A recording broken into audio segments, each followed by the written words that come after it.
In this video I'm going to try to show as quick as possible how to improve cheap tuners. There was an interesting video posted on Reddit this weekend that gave a breakdown between Fenders and Squiers, and I learned something, and that was one of the differences between them is the tuners. And the Squiers use a 1 to 10 gear ratio, so, or 10 to 1, whatever. So 10 turns here equals 1 turn there on a Squier. On a Fender, 18 turns there equals 1 turn there. So it's a lot finer adjustment. The other thing is build quality. So pop this apart. You'll notice first there's a lot of play. I mean, everything wiggles. We can't correct that. Another thing, this came out of a Duosonic that I got in 1998. They use essentially automotive like wheel bearing grease. It dries up over time, collects dust, gets gooey, gets hard, gets stiff. That doesn't help either. What we're going to use is we're going to use a degreaser to clean it up, and I use brake clean or electrical cleaner. Electrical cleaner is good for guitars to have, because if you have a problem with pots, a switch, you can shoot that in there, work it back and forth. Sometimes you can save it because it's just fouled up. I lived abroad for a number of years, came home, plugged in my amp, half my knobs didn't work. Took the amp apart, shot this in a little hole in the back of the potentiometers, worked it back and forth, did this a couple times, let it sit overnight, fired the amp up the next day, and it worked great. So that's handy to have on hand. The other thing that we're going to use is what's called anti-seize compound or anti-seize lubricant. All it is basically fine particle graphite and aluminum, or in some cases copper. One key advantage of that is when it dries out, you have lubricant that remains behind, that being the graphite and stuff. Now it's held in petroleum, because if you just throw, real fine, particles of graphite on here, it's not going to get everywhere you need it to be, and so you're not really going to gain much.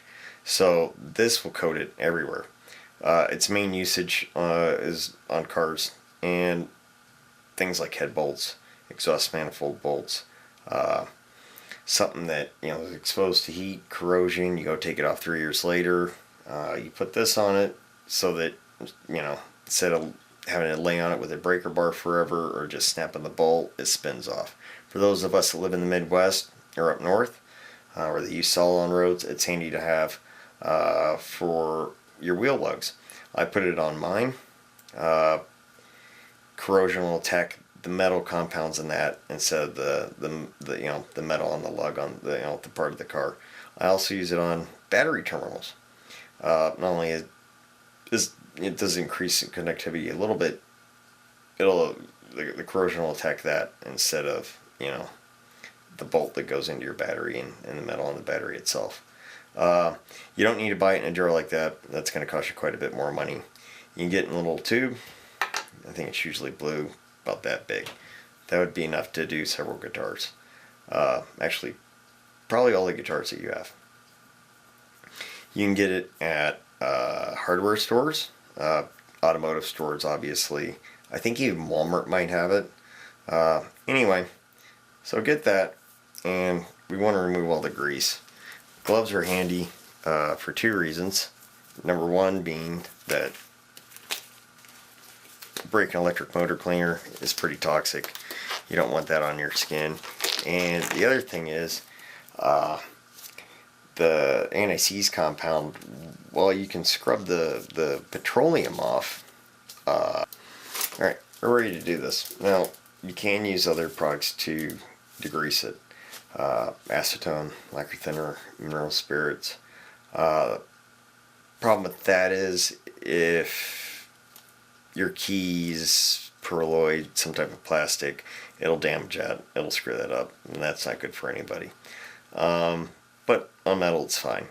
You could even use Dawn dish soap, toothbrush, TSP that you can get in the paint section at the big box hardware stores. Simple green would work, but you want to disassemble it or take a blowgun to it. Make sure you get rid of all the water because we don't want corrosion. So I'll get to it. Liberally spray your piece. It evaporates pretty quickly, so work fast. Spin it around.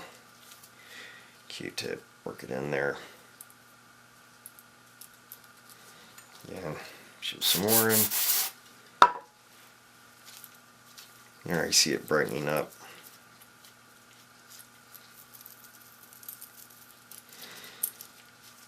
It's actually pretty good. Want it to dry. It's dry for the most part. If you have it in a jar like this, if your dad's a mechanic, you're a mechanic, you'll notice sometimes it'll separate and you can actually see, be like opaque. That's just the petroleum separating, so just give it a good stir. Tubes, you really won't notice that much. If you do have it, run into it on tube. If you did a guitar 2 years ago, you go do another one now. Just put the cap back on, squeeze it back and forth, it'll mix it back up, and you should be good to go. So we want to just essentially liberally apply it in these grooves and all along in here. As far as I know, there's no such thing as too much. I mean, you don't want it puking out, obviously, but we want to make sure we have enough to really get in there. So we'll do everything that's exposed for now. Push it in. Make sure you get it good in there. You want to see, you want to see the brass disappear, basically. Give it some spins. Work it in a little bit. You'll get to the spots you didn't hit. Apply some more. Go back around. Again, loading it up thick. Nothing wrong with that. Petroleum evaporates. You still have your dry lube left behind. So we should be good. You can grab a string winder or rig something up for a drill to speed things up. Pop this back together. So much for doing it quickly.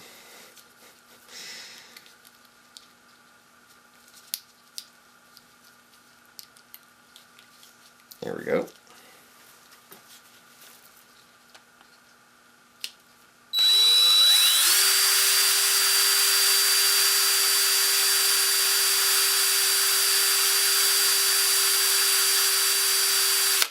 Now, if you're using winder, do it 60, 90 times.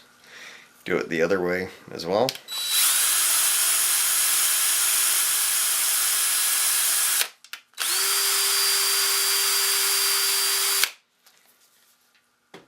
Now already you can feel a difference. It moves a lot easier, a lot more consistent. It's not going to turn it into a high dollar tuner. It's, we can only correct so much, but it'll greatly improve it. So, even on expensive ones that aren't sealed, where you can get at it, there's no harm. Remove the old thick dried up grease, put your anti-seize in there, and do the same thing. You may not notice a difference, or it may improve it, but there's no harm that can come from it. It doesn't increase wear. I've done this for years and never had any problems. It improves it so much so that, you know what, I can live with it. I'll put it on my guitar.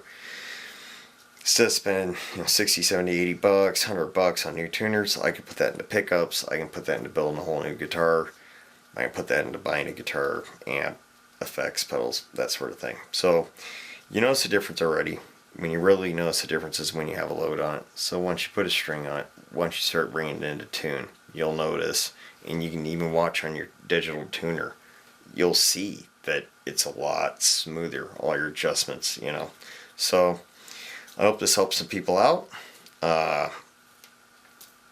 It's worked on every tuner. It's improved every tuner I've ever done it on. So hopefully this helps some people out and saves them some money down the road. And then they can spend on more gear. And happy days. So have fun playing. There you go. Hope I help somebody out.